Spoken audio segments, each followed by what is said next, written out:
Sometimes, the scariest voice isn't the one outside your window, it's the one inside your head.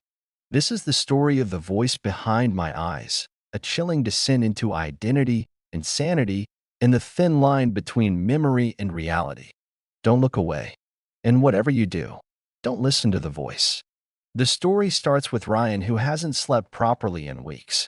Not since the funeral, not since the accident.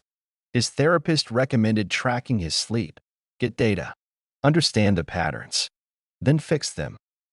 So he downloaded an app called Dreamcatcher. Basic interface, audio monitoring.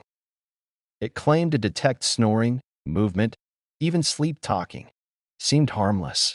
The first night, Ryan pressed record, left his phone on the nightstand, and closed his eyes. When he woke up, he felt normal. No nightmares. No panic. Then he checked the app. One audio file. Recording saved. 2:41 a.m. He hit play. Static. Then, breathing. Slow. Not his. A voice whispered. "Why did you bring it back with you?" Ryan froze. He lived alone. The door had been locked. He checked the apartment. Every closet. Every corner. Nothing. Maybe it was a glitch. Maybe background noise. That night, he tried again. Recording saved. 3:14 a.m. Static. Then his voice. But distorted, like it had been auto-tuned. Slowed down. It said, "I know you're watching me." But Ryan swore he never said that. The scariest part? In the background. The sound of something dragging across the floor.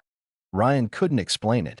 The app was supposed to help him sleep, not record cryptic whispers and unexplainable breathing. He emailed the developers. No reply. He left his bedroom light on the next night, bolted the windows, slept with a knife under his pillow. And again, the app recorded something. Recording saved. 3:33 a.m. This time, he heard his own voice calmly say, "It's inside the wall now." Ryan shot up from his chair.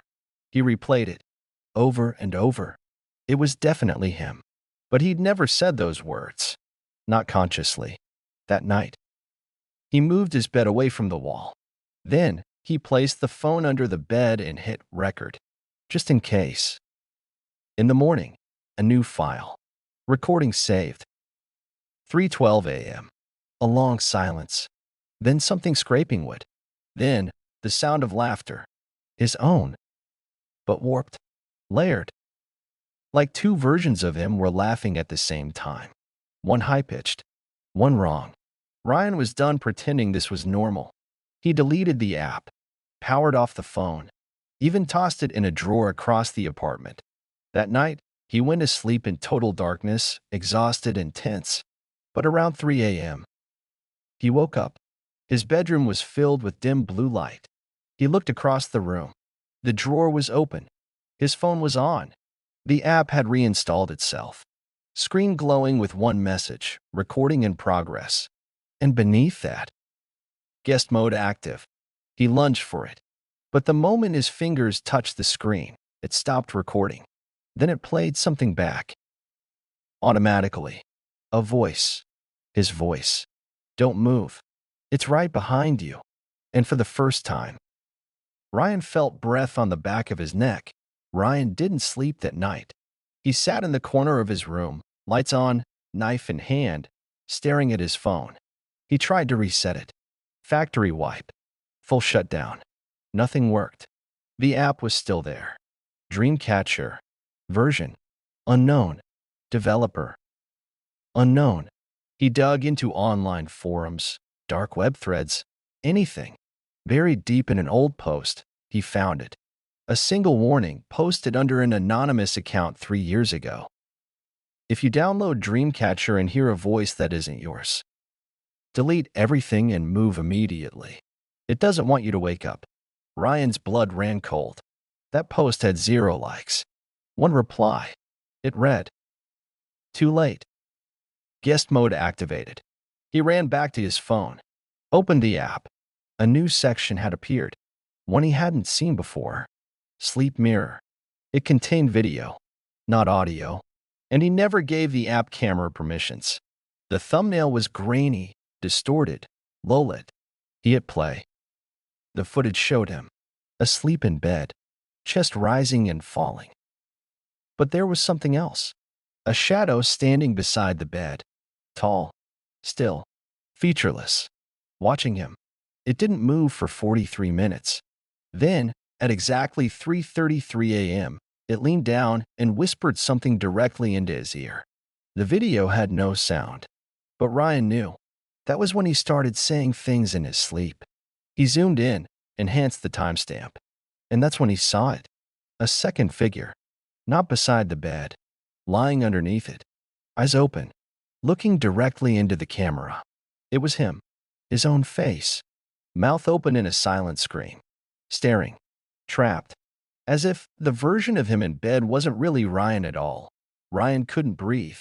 He was watching a version of himself, trapped under the bed. The other him, the one lying on the bed, looked peaceful, almost empty. He tried to convince himself it was a dream, a glitch, a deepfake. But the app had one final notification. New playback ready. And beneath it, a message. Final night. Thank you for participating. Ryan hit play. Static. Then a voice. His voice, but dull, lifeless. This is the last entry. If you're watching this, you were never the original. You were made inside the sleep. You were the guest. Then a new voice, not his. Cold. Robotic. Lucid state expired. Consciousness recycled. Welcome to version 8. The screen flickered. Another video loaded. This one from last night. Ryan watched himself go to bed, close his eyes, and then he never moved again. For hours. Until the shadow came back. This time, it pulled something from under the bed. The other Ryan. And replaced him. Carefully. Slowly. Like switching a prop. Ryan screamed. The phone slipped from his hand and cracked. The screen blinked once. Then it said, "Reintegration successful." Then it shut off. Ryan ran to the bathroom mirror, looked himself in the eyes. But now, something wasn't quite right. His pupils didn't react to light. His reflection was lagging, a half-second behind. Then it smiled and whispered without sound, "You're just the dream he left behind." And behind Ryan, the bedroom door creaked open. They say sleep is the cousin of death. But what if it's worse than that? What if the moment we close our eyes, something else wakes up in our place? Be careful what you download. And if you ever hear your own voice say something you don't remember, it might already be too late. Glitch click. Final whisper. Recording saved. 3:33 a.m. If this gave you chills, like, share, and subscribe for more mind-bending stories. Thank you.